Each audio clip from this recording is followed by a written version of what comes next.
Hello, Braveheart. Welcome to Stretching and Strengthening with ZGALA, aka Auntie Angel. That's me. Welcome.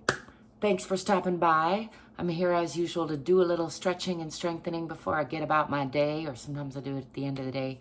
And always I like to invite you to join me to whatever degree feels good in your body. I always try to remember to remind you to follow your own lead. Don't do anything that feels wrong in your body. And also remember that you can probably do more than you think you can. In case you hadn't already gathered, I like to be silly. I'm kind of a freestyling it. And I will be doing a full body stretch based on some yoga, but it's not formally yoga, although you will hear me calling out the Sanskrit names as I think of them because I'm studying that stuff. So with all that out of the way, let's get to it. I forgot to turn this light on for extra lighting over here. I know it just looks like a bright spot over there, but I think it does help. We'll see. I might have shifted my camera too far down to stay in screen. I'll be chopping off my own head. We'll see about that too. For that reason, let's go ahead and start with legs apart. It's another good time to remind you of another one of my common reminders, which is you don't need any special area, you don't need any special outfit, you don't even need any special routine to check in with your body. Give yourself a little more love. Move around a little bit. If you do it with focus, listening to your own body, tuning in, as they say, to your own body, then you and your body will start to develop a healthier relationship. That's how healthy relationships work. And the more of that you develop, the better off you're going to be. That's my belief. It's one of my main missions here. Anyhow, I'm not going to promise not to yak at you anymore because, well, I've been working at a middle school for a while now, and that's not an excuse. It's just a symptom. No, yeah, maybe it is a symptom of my talking a lot. Anyhow, doing some hip dips here. I will try to drop into my own body and breathe a little more. Just tilting side to side, as you may be able to see. Let's add a little arm to that, keeping both feet nice and grounded, so don't go so wide that you can't bend your knees a little bit and stay stable. Bending to the other side, and I'm pushing the hips a little bit here, so my weight isn't quite evenly distributed, but I am trying to keep weight on both legs. For contrast, we could start to lean over to one side, bring in more weight. Actually, the weight is still evenly distributed in this wide stance, but it's nice to just vary it up. So let's do some of that. And do a couple more on each side there. I got my fancy boots on today because, well, again, the aforementioned working at a middle school. I've been wearing these ones to school. Let's walk the feet back in and bend the knees a little and do some other stretching, which is sliding the hips to the side. Trying to keep, if you put your hands on your hips, try not to tilt now. That's a different stretch altogether, but try to just slide it across, keeping weight evenly distributed on your feet if you can. It's tricky for me. I want to put weight over to the side that I'm sliding, but see if you can bring that slide more into the torso by keeping your weight more evenly distributed. See if you can see what I mean. Sliding the hips to one side and then the other. Trying to pull down a little bit in that other side. And then let's, for contrast, let the weight come off that other end and just, that other foot rather, opposite the side you're pushing into. Teaching at middle school has taken away some of my ability to talk or think straight. I think this is a common phenomenon. It's nothing like teenagers to just wipe the logic and reason right out your mind. Holla if you know what I'm talking about. It's true. I know I'm not alone in that because I see the other teachers wandering around wondering what happened to their minds. Anyway, just now pushing a little more into that hip. Again, listen to your own body. Don't do anything that feels like too far. This is good for keeping it flexible and limber, but if you're already real stiff, could be dangerous. So make sure always listen to your own body. Got some clicks going on in there. Tells me something's a little out of alignment. I'm just going to do that a little bit more. See if I can get that to loosen up. Just pushing kind of in different directions into that hip, pushing the butt out. I like to give it a little rub there and just also make sure everything feels okay from inside and outside. All right, let's take a breath or so and just root into the center of the earth. Relaxing the bottoms of the feet, checking in with the alignment, and then step back with the left foot forward, or left foot first. Pull your back hip forward and your forward hip back, so your hips are relatively perpendicular and your feet are relatively parallel. Just a moderate lunge.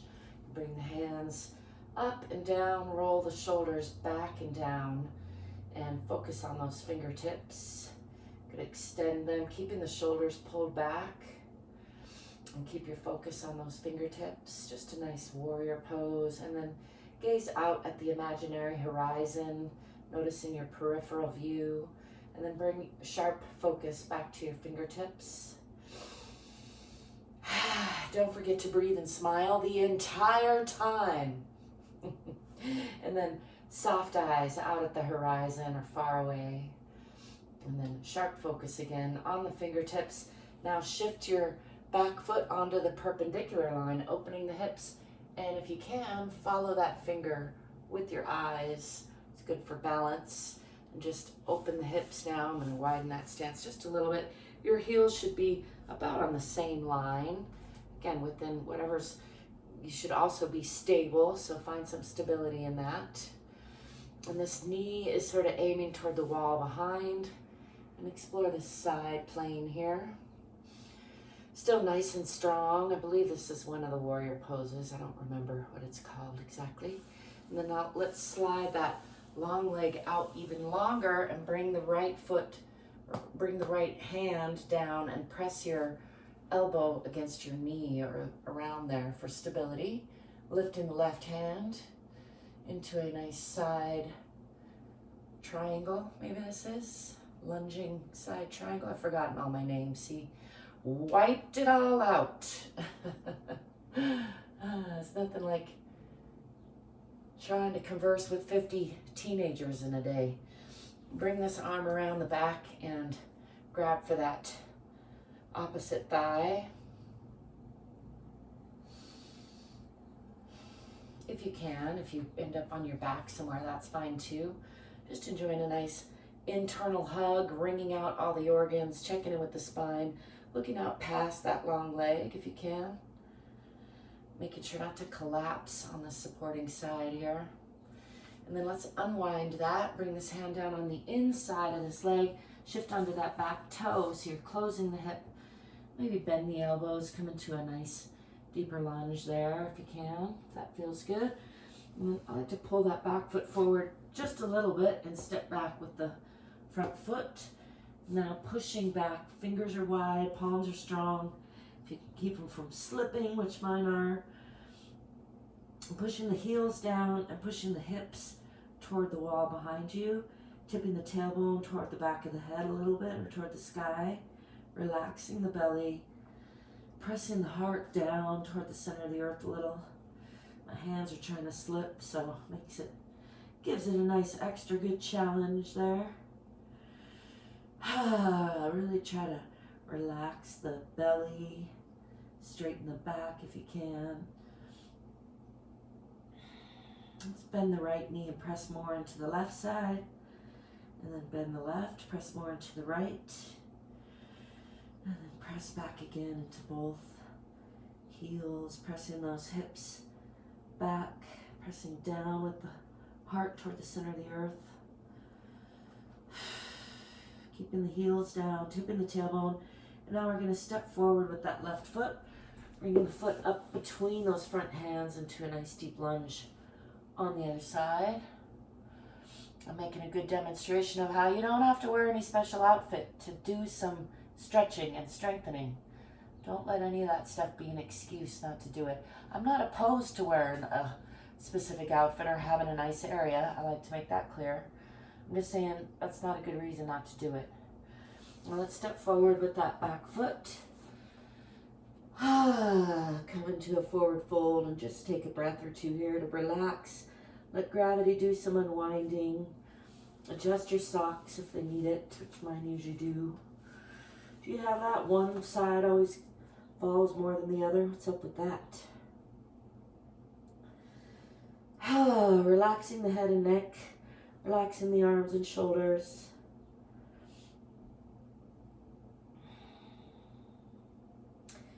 And then we're going to roll up nice and slow, just letting the arms hang, tipping the tailbone first, and just checking in with the spine all the way up. The slower, the better. Just coming up into, back to a standing position.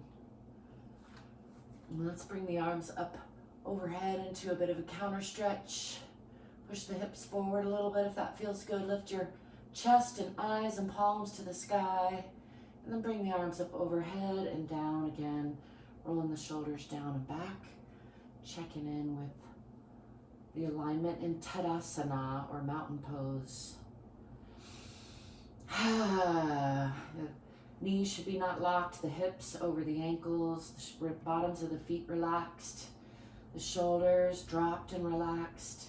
The ears over the shoulders, which sometimes requires a little bit of tipping the head so you're lengthening the back of your neck. And now let's step back on the other side. Stepping back with the right into that moderate lunge. And again, pull your front hip back and your back hip forward. Push into that back heel. If you want to, check that your knee isn't covering up your vision of your toes. It's a good measure for not overextending that joint. Unless you want to. And again, your feet should be relatively parallel. Your pelvis should be relatively perpendicular. Let's bring the arms up, down in front, and then roll those shoulders down and back. Tipping the tailbone under a little. You're looking for a nice, long, strong line through the core. Extend those fingertips and roll the shoulders down and back again. Sharp focus on those fingertips. And then soft eyes, gazing out at the horizon or the imaginary horizon, noticing your peripheral view. And then sharp focus again on the fingertips. And then soft eyes out at the horizon. Still pushing into that back heel if that's feeling weak, which it does on me. And then sharp focus on those fingertips. And now let's shift that back heel onto the perpendicular line. And with your eyes, follow this finger as it arches across the top. Overhead, if you can, that's good for balance. Do any adjusting you need to, and you're swinging that knee toward the wall behind you. Hips are opening now. Checking out the side plane here. Checking in with the alignment on each side. Gazing out past each set of fingertips. Checking in with the whole body's alignment. And now let's slide this long leg out more. Bend from the hips. And bring that left hand down on the inside of the left foot, pressing your left elbow and knee against each other for torque, and raising your right hand, looking up past those fingertips for a nice side twisting triangle on this side, or as I like to call it, an aeroplane pose sometimes. Although I also like to note that this is too steep an angle to do in an actual airplane. You'll go into a spin. Bring this arm around and reach for this leg. Adding a little more twist. Bringing out the organs, giving everybody a nice hug. Gaze out past that long leg if you can. Try not to collapse in that supporting leg. And then unwinding all that, bringing hands down on the inside of that leg. Bend your elbows a little bit for a nice deep lunge on that side. And make sure your fingers are wide, your weight's on your hands. You're going to bring that front foot back to meet the back foot. And again, press into Adho Mukha Asana or downward facing dog. Pressing down in the heels, pressing back in the hips, pressing your heart toward the center of the earth. and tipping your tailbone a little bit toward the back of the head or toward the sky. Don't forget to breathe and smile still, and relax your belly if you can. That usually helps me drop that down just a little bit more with the heart.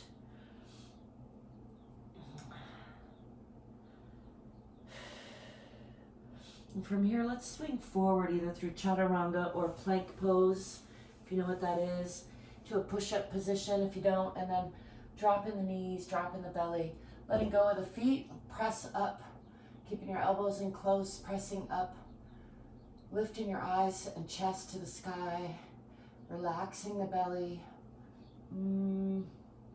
stretching the tongue toward the ceiling, or you can stretch the tongue too, but stretch your chin toward the ceiling, get a nice stretch from your pubic bone all the way up to your chin, the whole front of the body. And I like to add a little tongue stretch there since I'm already looking silly. And then gaze out over the right side or the left side, stretching the opposite side a little more. See if you can take a gander at your back feet and then come back to the center front. Add another stretch there, and then look over on the other side. Stretching the left by looking over the right. Make some eye contact with your heels there if you can. And come back to center again. Chin toward ceiling. Relaxing the belly. Again, giving the tongue a stretch. And then let's tuck those toes under and lift the hips again. Pushing back maybe into a little bit deeper or further Adho Mukha Asana or downward facing dog. Tipping the tailbone toward the back of the head. Pressing down in the heels, pressing back in the hips. Pressing the heart toward the center of the earth. Relaxing the belly. Breathing and smiling all the while. Fingers are wide, palms are strong. Let's bring the knees down and do another variation here of Utthana Shishosana or extended puppy pose. One of my favorites, keeping the lower body active. Slide the hands out as you bring your forehead toward the floor. If you can, get all the way down, arms extended, for a nice stretch through the shoulders and the chest. Resting your forehead on the floor. Keeping your lower body engaged at about a 90-degree angle. Eking those fingertips out a little bit more if you can. Getting a nice stretch through the upper body. It's sort of a combination of a relaxing and it's a passive stretching pose if you get into it, right? There's still some action going on in there. Utthana Shishosana is also very fun to say. And now let's walk the hands back, lifting the forehead, coming back to a tabletop position with hands under shoulders, knees under hips, and coming to Marjariyasana or cat. Breathing out, pulling up in the abdomen, tucking the tailbone on the chin. Make a little hiss noise if you want. Pressing the shoulder blades apart, really rounding the spine from front to back and from side to side. And then breathing into Vittilasana or cow pose. Dropping the belly a little bit, breathing into the belly, lifting the chest and the eyes, pushing up through the palms, lifting the tailbone, breathing into the belly, and then exhaling again. Coming into cat. Let's do that with the breath. Breathing in, lifting the chest and the tailbone, and exhaling. Tucking the chest and the tailbone, going up in the abdomen, rounding the spine, and again breathing in, into the belly, lifting the chest, lifting the tailbone, lifting the eyes. Breathe in a little more and then exhale. Squeeze it all out, rounding the spine, pulling in the abdomen, really pressing through the shoulders. Let's come back to neutral. Tuck those toes under and lift the hips again. Coming into Adho Mukha Asana or downward facing dog. Pressing the heart again toward the center of the earth. Pressing down in the heels. Pressing back with the hips. Relaxing the belly. And we're going to step forward with that right foot in between the hands for a nice deep lunge on that side. I like to give a little bounce in my deep lunges once I'm warmed up. You do what feels good in your body. And then let's step forward with that back foot. And again, come into a forward fold. Just hang here for a breath or so. Adjust your socks more if needed. I really am curious. Do you have one sock that always, one side, doesn't matter what socks or boots I wear. My body's different on the two sides. Most of us are. Mine's pretty notably different in some ways. You notice that in yours? If you get to know yourself, you probably will. Just hanging here for a few breaths, letting gravity do some unwinding. Maybe indulge in a heavy sigh or two there. And let's bend the knees, swing the arms back, come into that counter stretch again, maybe a little deeper this time. Pushing the hips forward, lifting the eyes, fingers and chest to the sky. And then bringing the hands overhead and back down, rolling the shoulders down and back into Tadasana or mountain pose. Let's check in again with the alignment, relaxing the bottoms of the feet, relaxing the hips, making sure they're over the ankles, relaxing and dropping the shoulders, making sure they're over the hips, lengthening the back of the neck to make sure the ears are over the shoulders. Tuck the tailbone just a little bit. I like to imagine I'm being held between the center of the cosmos and the center of the earth. And just ever so gently stretched and held.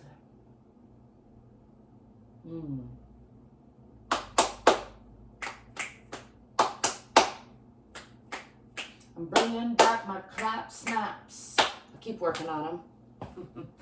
Been working on regaining my dexterity after taking a big hit, as one does. Anyway, I'm very grateful to be feeling better. I hope that you're feeling better or hanging on if you're not feeling great. Feel free to drop me a comment. Let me know how you're doing. Remember that change is always afoot and comfort is still two socks. Also remember to stay courageous, stay curious, get more fit, get more free.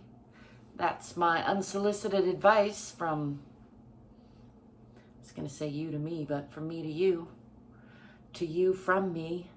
There we go. That rhymes. You know it's true. Don't forget to like and subscribe. Helps me out, helps me keep being silly, helps me keep being me. I thank you for being you, and until next time, I'll be seeing ya. Peace.